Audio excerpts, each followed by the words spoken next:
Thanks, Jacob. Um, my name's Casey Robinson, and like you said, I'm going to be going over the budget. So when you're presenting a project like this, there are two main things that I feel like could really discourage someone from proceeding. The first is worries that the project will not be completed on time, and the second is really the biggest one, and it's concerning the budget. You can't proceed with with a project of this sorts unless the budget is rock solid and contains all of the costs with very little chance of going over budget. Especially this can create large problems if you are to go far over budget, which happens at times with projects like this. But we believe as a team we've come up with a budget that is rock solid and doesn't really have any room to go over budget. And so let's jump right into it. If you're following along in the slides here, you'll see in that table below that we've come to a grand total of our entire project costing $5,040. Now let's break it down a little bit and look at how we came up with that number. First off, our team will employ exactly 4 employees, including myself, and we're looking at about 10-hour work days for 14 weeks, and we're looking at an hourly compensation of $9 an hour.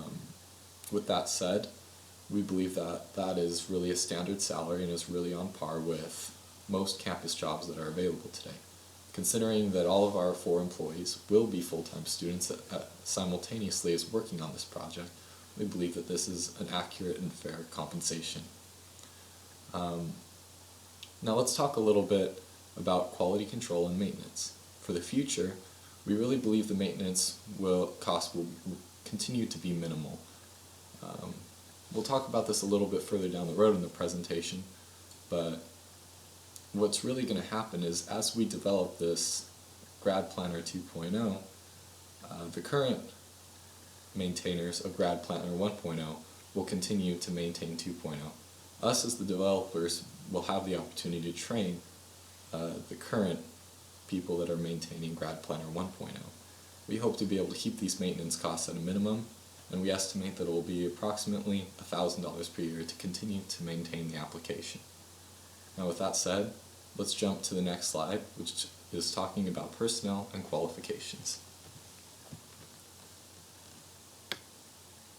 Alright, so with our team here, we are all involved in this project, and we all have backgrounds in either computer science, electrical engineering, or software engineering.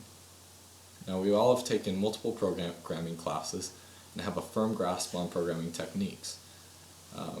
Within our entire group here, we have experience in HTML5, CSS, and JavaScript, more lower level languages such as C++, and database languages such as SQL databases, and a lot of user interface design is also, we have experience in that with our team as well. We're also very blessed to have, considering we are all students, we're also very blessed to have a lot of real-world projects, including business websites, shopping carts, and even more. So let's talk specifically about team members here. We'll start with myself. As I said, I'm Casey Robinson, and I plan on acting as the project manager.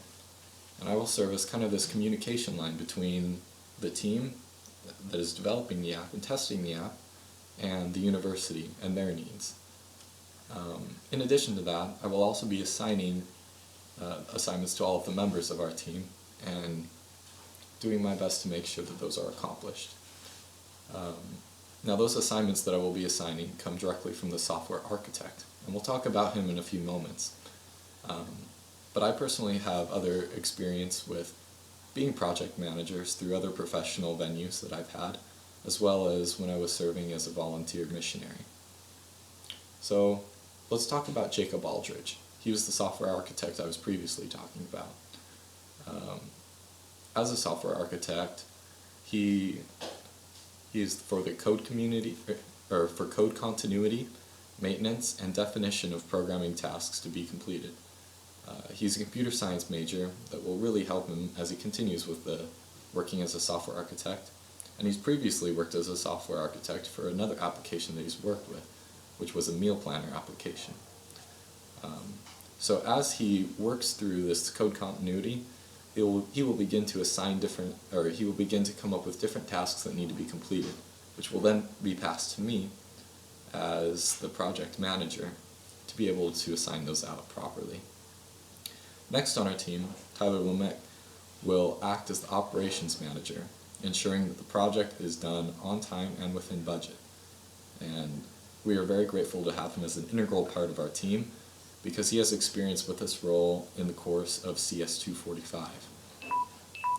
Hilton Shumway will act as our software testing manager, and he will be an integral part in the public beta and in the testing phases of the software. And so he's really going to be in control of quality control. He has professional development experience for deploying software, completing software results, and prioritizing issues. Now with that said, jump to the next slide.